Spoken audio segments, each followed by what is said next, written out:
Bitches. So today I'm gonna be getting interviewed by my sister Raven, who I've known for like quite a few years. So we did a video like this actually like maybe almost a year ago, or like half a year, or I think a little bit, I don't know, I think a year, right? And we're deciding to kind of redo the interview with like updated questions and more like of an updated quality, I guess. So we thought it'd be fun. This video could obviously kind of give you a better insight to a lot of things, and I think it'll be an interesting experience. By the way, I highly suggest you check out my sister's Flickr and blog. I will be leaving those links in the description down below. So if you want to check her out, which you should because she's talented, then go for it. I think that's the nicest thing you've ever said to me. So what brought you here today to interview me? I just want to know more about your walk towards, doing what you're doing and what's inspired you. And I think, people who watch your channel deserve to know like where you're coming from, honestly, and who you are. Yeah, we're not this nice to each other, when we're not recording, like behind No, never. No, like never. This is the most professional. Okay, so we should get started. So let's go with the first question. But what you say that? Yeah, Okay. yeah, you should say let's get started. Well, anyway, let's get started with the first question I've got for you. Adore, when did you first start your walk towards becoming a star? Okay. Okay. Answer the question. So I'll take that as in like when did I start making videos? Approximately like a bit like maybe a year and some months.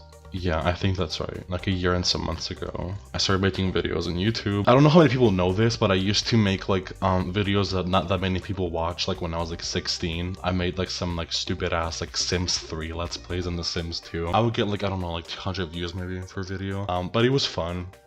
And I kept wanting to do videos again, and I was like, I don't really want to do Sims because Sims for me is like a very personal like me time. But because I've had this passion for like, video making and all of that for like literally most of my life, I've kind of wanted to do this. So I decided to, start making videos and put myself out there. Very nice, very nice. I remember your Sims videos actually. I used to watch them. Watch your builds and everything, but I think you really come a long way when you started doing Second Life videos. My view on Second Life and the way I wanted to portray myself on YouTube has changed so much that it's not even funny. Well, when I started doing videos, I was mostly on Second Life, like very like I want to say half-assed. It was just kind of a way to kill time because I was mostly on INWORLD. I didn't really care for Second Life. I was very into like, oh my god, I just want to have fun, I just want to be shocking, I just want to be dumb, because I was kind of introduced to Second Life through trolling videos, to be honest with you, and that's what my perception of Second Life was, that it's just a big like troll zone, I guess you could say, and I kind of thought that my actions wouldn't have consequences, which, hello. The more I made videos for Second Life, the more I kind of saw this whole different side. I realized that what was portrayed to me wasn't even remotely true. Met a lot of amazing people and saw a lot of amazing things that made me want to take Second Life a little bit more seriously. And it really helped me kind of self-discover and kind of understand myself a little bit better. And I'd say that, my vision has changed a lot from when I started. Well, looking back now, what would you have done differently? I would have been more true to myself because I was, as I said, I just wanted to be shocking and funny. I really relied on shock value rather than like actual humor. I wouldn't have done a few things that I think are very obvious. And honestly, it does kind of like keep me up sometimes, but the best thing you can do is kind of go forward and learn from your mistakes. Yeah, that makes sense. What is probably the hardest thing to lose in your case, and why would it be hard to give up? Well, it will definitely be this show because it means so much to me, because it started as a passion project and you were there to witness the whole thing. It means so much to me because we started, a lot of people don't know this, but you helped a lot in starting the show and kind of helping me with the behind the scenes and the casting and all of that. I started with like 100 subscribers doing this show. It was called Drag Race back then because it was heavily inspired by Drag Race, even though none of the models were actually drag queens. I have such a soft spot for this show in general because I worked on it from the very beginning, and I've been through so many ups and downs because of it, and I feel like if I had to give it up for whatever reason, it'd be a huge loss to my soul and my being, because it means so much to me. Season 1 of your show, do you think it was, or like season 1 and 2 actually, do you think there were successes? And if so, why or why not? Yes and no. I think in today's standards of what's acceptable on YouTube and what's acceptable for me, because I feel like if I were to put out season 1 now, people would be mad at me. Why do you think they would be mad? Because, okay, It was a mess. It's very hard to watch. I refuse to rewatch it personally. If any of you watch season 1, please don't tell me about it. It wouldn't be successful today because it's such a mess, but like I feel like for the time, for my abilities back then and my resources, it was a good show and people seemed to enjoy it even then. It was kind of a new thing, at least not fashion shows in general, but like on YouTube specifically. It was a very new concept to people, and obviously a lot of mistakes were kind of forgiven because of that. But yeah, like season 2 also was the restarted version of season 2. I think was okay. Like it was better, obviously. I think it was good, but I think that this season is gonna be much better. So going into season 3, what's gonna be different from the first 2 seasons? what's gonna be different, obviously, is the production value, because I have gotten much better editing and so kind of know what I'm doing now compared to obviously back then. And the budget is higher. I have people that are helping me. My vision is more clear, because when I started, I was like, I don't know what I want to do exactly, but I know that I want to do it. And now that we're in the 3rd season that's being restarted, I mean, the prize is like 50,000 lindens right now. So does your show have any sponsors or endorsers? And if not, would you want some? Yes, we have quite a few stores that are supporting the show by providing us with products to give to the models. If you weren't so well known on YouTube and across Second Life, what would you be doing right now? Stripping. In the streets. I don't know. Well, to me, Second Life, YouTube specifically, like the fact that I do YouTube is what keeps me here the most, and it's what made me meet so many important people that have meant so much to me. So if I wasn't doing YouTube right now and I never did, I feel like my life on SL will be a lot more mundane, and I feel like it's made me stronger. I really do. And I feel like I'd be a different person, not for the best. I honestly believe that YouTube has saved my life in certain ways. So in your career, I know you probably don't want to talk about too much of the subject, but what was your biggest scandal or event that's happened to you, and how did you overcome it? Well, I'll give you the answer now. I didn't. I don't think I ever will. But what was most hurtful about that was not only that it happened, but that the story was so twisted and only one side of it was shown, and so many people, it was a lot of people against me. And obviously, like, if a lot of people are seeing the same thing over and over, it seems more credible, especially in today's culture.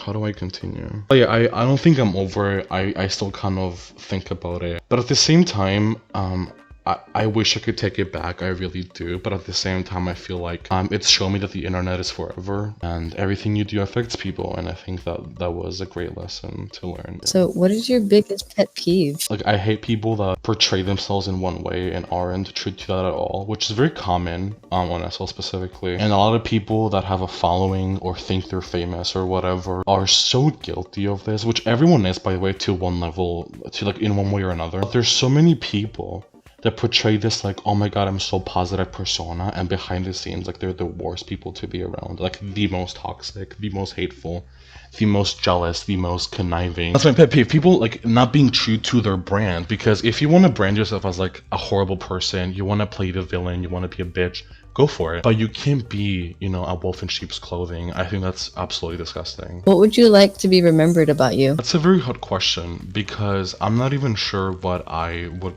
you know, describe myself as to begin with. I think that I would want to be remembered by my spirit. Creativity means everything to me, and my relationships with people that I have formed so far are everything to me. And I think I would want to be remembered as someone that was a good friend and someone you could rely on. I would really want to be remembered as a good friend. Are you always so nice to people, and do you expect anything in return for your kindness? Well, first of all, I don't think anyone thinks of the word nice when they think of me, and that's okay. I don't really brand myself as like an ultra nice person, but I think that the ideology of being kind is it's supposed to be selfless. I think that if you were to do something good for someone, I think it should come from a place of selflessness, because it's very easy, especially in the age of social media, to do things for other people with the wrong intention of wanting to look a certain way. But I think that being a good person is a really tough thing, and I don't think that anyone should be doing it to get something out of it, because if you do, then you might as well not even do anything, in my opinion. If you could wish anything or do anything, what would it be and why? I wish I could make my family happier, specifically my mom, because my mom she's lived a very tough life, and my mom is everything to me. Also, I hope she's not watching this, because she is subscribed to my channel. Um, I love my mom, and I wish I could take all of her problems away. Oh, I hope she's watching. I hope you get that wish because that sounds really good. That's the only thing I would ever wish for, honestly. Would you rather love with heartbreaks or no love at all? Let's say it's guaranteed love. Then with heartbreaks. The idea of dying single honestly fucking terrifies me. I don't like being single in general, which is not a good thing because I do need to work on myself, as does everyone. There's a lot of things I want to accomplish. I don't think that dragging a whole new person into your life in those moments is necessarily intelligent. Oh, you know, I want to be with you for the rest of my life. Whether it's on paper or not doesn't matter. Is extremely, extremely important to me. And I dream of being loved someday and loving someone so much. So I would rather be with someone even if it's hard and even if we struggle and argue rather than just be alone. That's deep. Yeah. Would you date a subscriber to your channel? I have before, Like yeah. You wouldn't tell us about that? Yeah, it was horrible. Very narcissistic, very manipulative, extremely toxic relationship on both ends. But in general, I would be open to it, because why not? I don't see a reason not to. So yeah, if you want to get in my pants, just hit me. It's that easy. You heard it here. So what is the best piece of advice you would give a newbie? The second anyone gives you like a bad vibe or remotely gets on your nerves, just block them. I swear to God, it does wonders. The amount of times I've had personal friendships with people that I was scared of, that were just horrible in general, and I felt like blocking them or removing them from my life would be really complicated. Trust me, it isn't. It never is. So if you're new to Second Life and you're watching this, just fucking block people. Like if they're annoying and toxic, just block them. People need to stand up for themselves a lot more. I have this friend who was recently in a toxic SL relationship, and she kept kind of going back and forth with him because she felt like he offered her Lindens, but she's like a really sweet person. It was really hard to witness. So I think it's just easier to get rid of people in your life if they're genuinely toxic. Don't involve yourself with people you don't want to be involved with. So Adora, we talked about yourself personally, inside SL and outside, and we talked about your show, but deep down, who truly inspires you? Okay, so we've talked about this to death.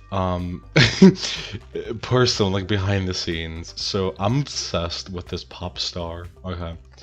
For those of you who don't know, there's this Serbian pop star called Jelena Grlausha, and she's a fucking legend and a half.